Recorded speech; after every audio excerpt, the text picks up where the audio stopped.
Keep coming, guys, quick as you can. We're now in Bath, England, going into the Roman baths. I'll show you around here a little bit. Maybe we can film inside here. And then I'm probably going to try to find a store, charity shop or something, if they've got one here, or an antique store. But I'll show you around the town, some parts and pieces of it. Here's the baths. Very cool place so far. Got about an hour and 30 minutes here. Fancy that of London. We need something that's not like touristy. Some kind of non-touristy store. Gosh. Orange golden toes wristband. Question: does anybody? Oh, lavender as well. That's good as well. You might not understand me. All right, look, guys. This typically takes me just 2 minutes. Be patient. I'll be back with your ticket. Ollie.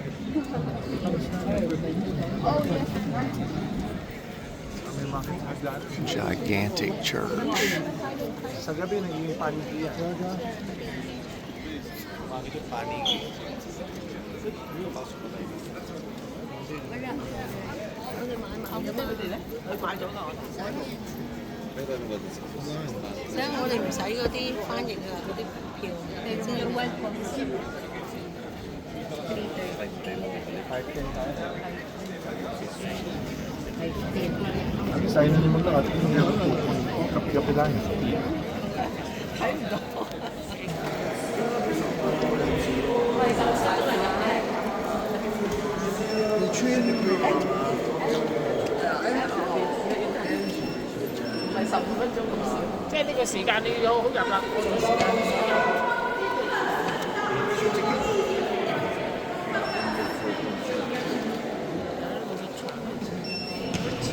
Make sure your tickets are all separate, please. Anybody need to know the old guy?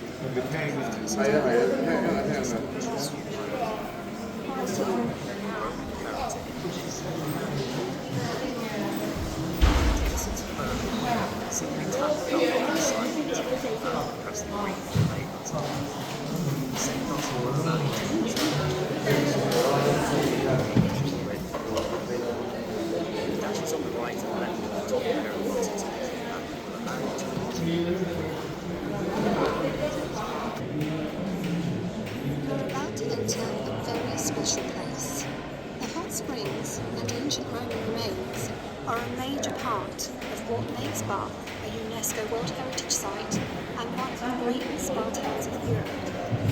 Today you will begin your visit on the terrace, where you will find out about the remarkable discovery of the Great Bath, before seeing the hot spring and hearing about this incredible natural phenomenon. Then, descend the stairs into the museum to explore the development of the site, its earliest paintings, to its Roman splendour, and inside the people often worked in the Roman town of Bath.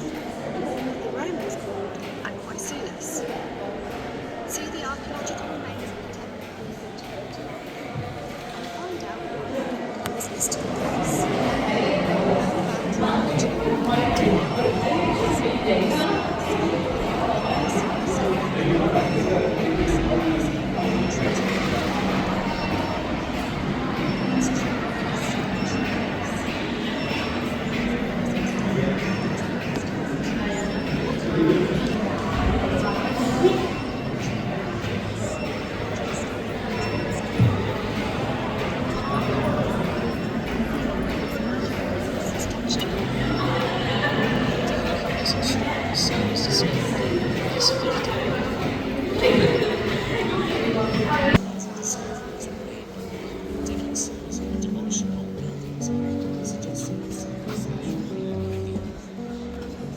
Until 1871 that the Great Bath was finally discovered by a city architect named Major Charles Davis. Roman Bath's manager, Amanda Hunt. Which I suppose you could say is the equivalent of the council today. He was responsible for overseeing the excavation of the Great Bath, but that actually ended up taking several years, because at the time there were houses built above it.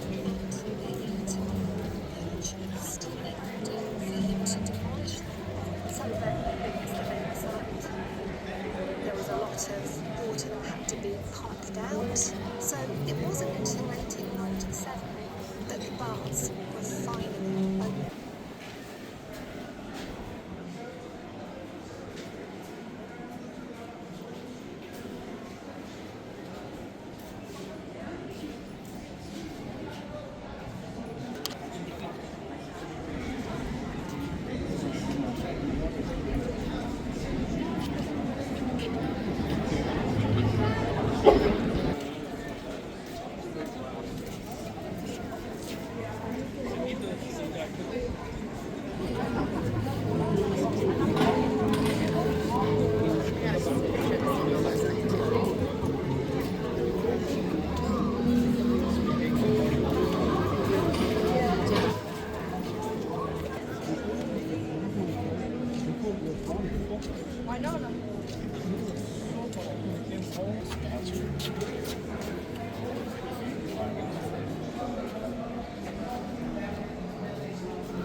I like how the part holding the torch is made to look like a cross.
At a rate of 1,170,000 litres a day, and is collected in this Roman reservoir before being diverted to much of it is rainwater, which is trickling down into layers of porous limestone and becoming heated deep. Before the world was wide, this spring would have been a feature of the landscape for thousands of years. For the local people, it was a place filled with supernatural wonder. They believed it was the dwelling place of the goddess Aquae Sulis.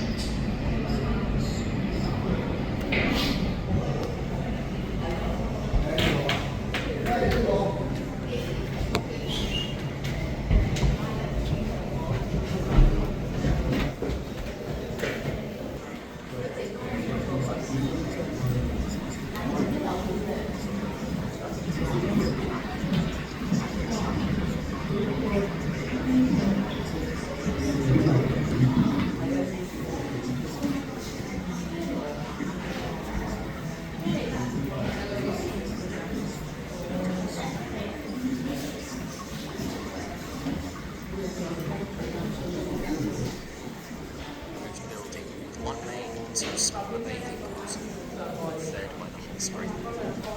The temple of Sulis Minerva stood alone to the snow. Before the work could begin, the small waters needed to be tamed. Challenging indeed, this simple arrangement expanded into an even more sophisticated and spectacular.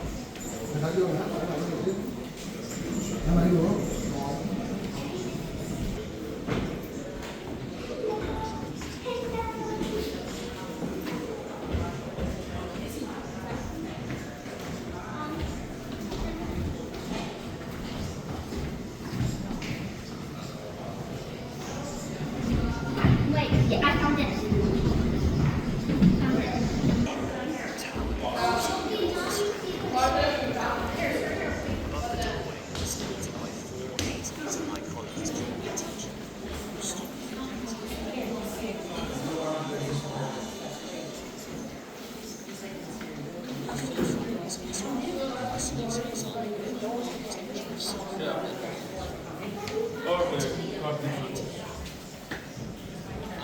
projection creates the missing pieces and shows that the carving was originally handmade. I just touched.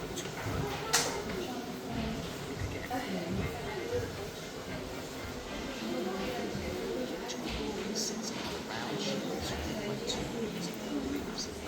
Some propaganda-like messages from buildings pointing down to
First signs of dichroic glass right there.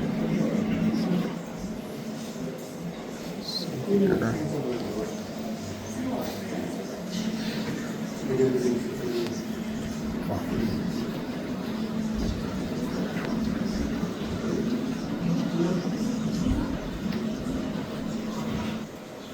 Take a look at these, y'all.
Ja.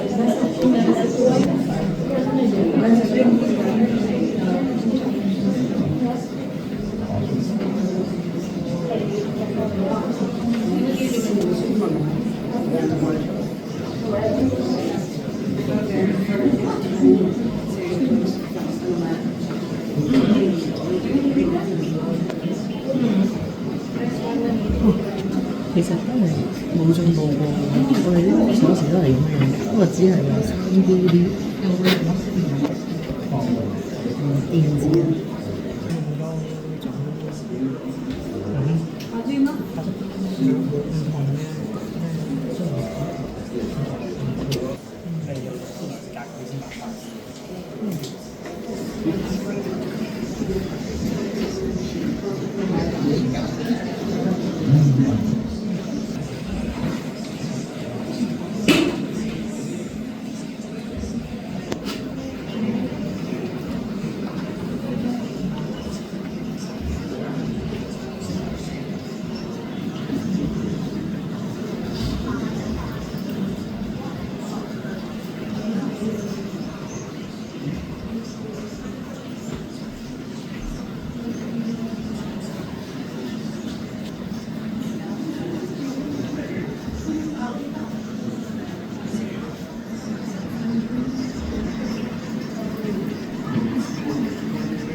Che era tipo accecato.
Sulis spilled his own blood into the vessel himself. So it contains similar phrases. Recent studies have established that person like this will most likely be written by individuals, not by a scribe. The bosses of Gothic, a pair of sandals,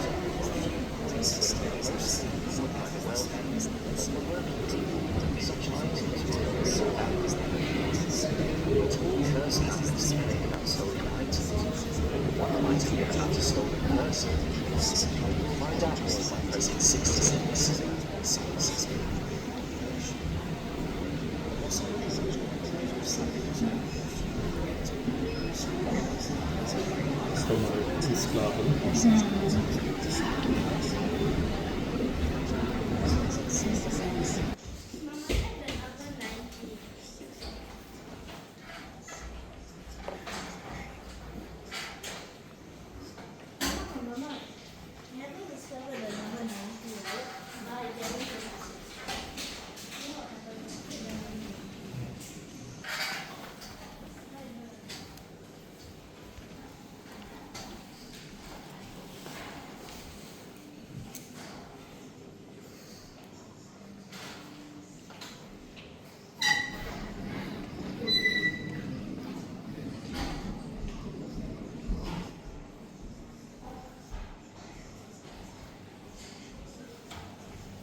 front of you is the largest stone block in the temple courtyard and is known as the Great Altar.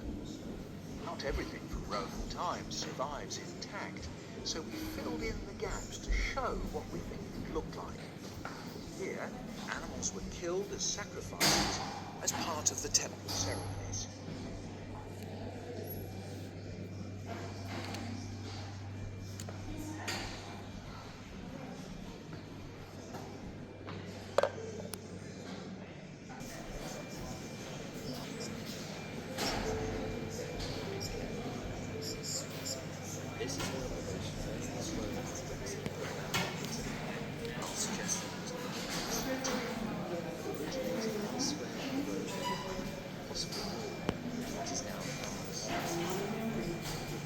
This implies that the flames were fueled by cloak rather than wood and burning coal. Analysis has revealed that this process was carried out 6 times over 300 years. No amount of gilding will ever be severed from the body of the statue. An act of mindless destruction, an anti-Roman statement, or a message by followers of a new religion declaring that the days of the old gods were over. What do you think?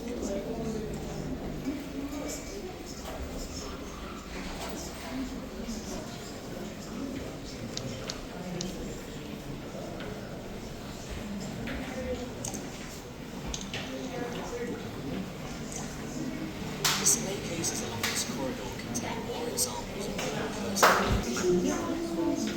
Just curse tablets that were thrown into the sacred sphere.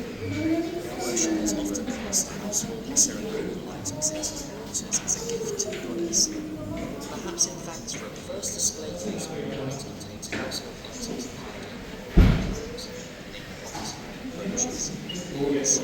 bracelets as well as ceremonial items such as pewter and silver vessels, plates, and dishes. Some of the objects show signs of heavy wear or damage, so they were possibly offered to the goddess once they had come to the end of their usefulness. The most popular offerings broken sacred spring recordings. The display case contains some of the over 40,000 we found so far. They date from the earliest days of the Roman occupation to the end. Most bear the image of whichever emperor was ruling at the time. Some show the face of Sulis Minerva herself. Some coins were minted in the eastern regions of the empire and were never in circulation in Britannia.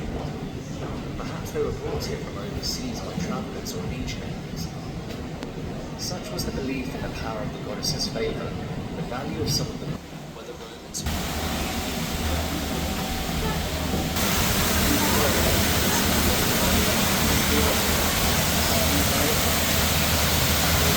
It is hot too, look at that.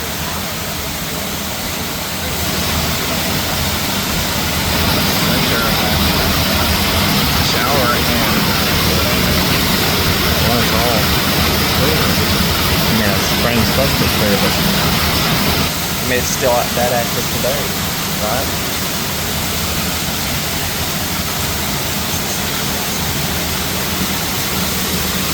And it feels hot too.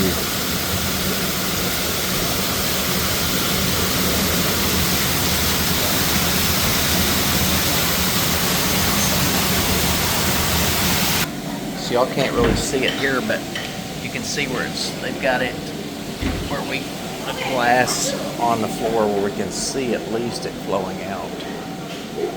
Very cool.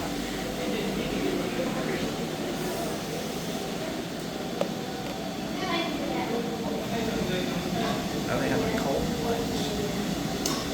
That's crazy.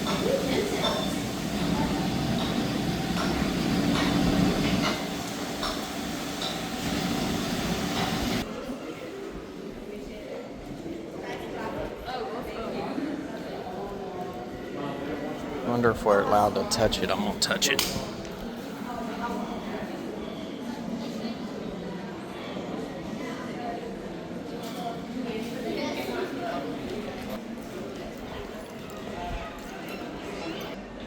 So this was one of the baths. Look how deep that is. Like a sauna.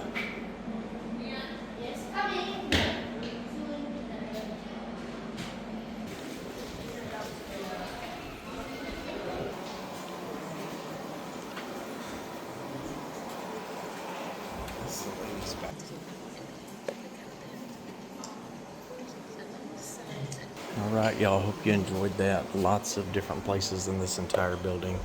Until next video, I'll see y'all later. Bye.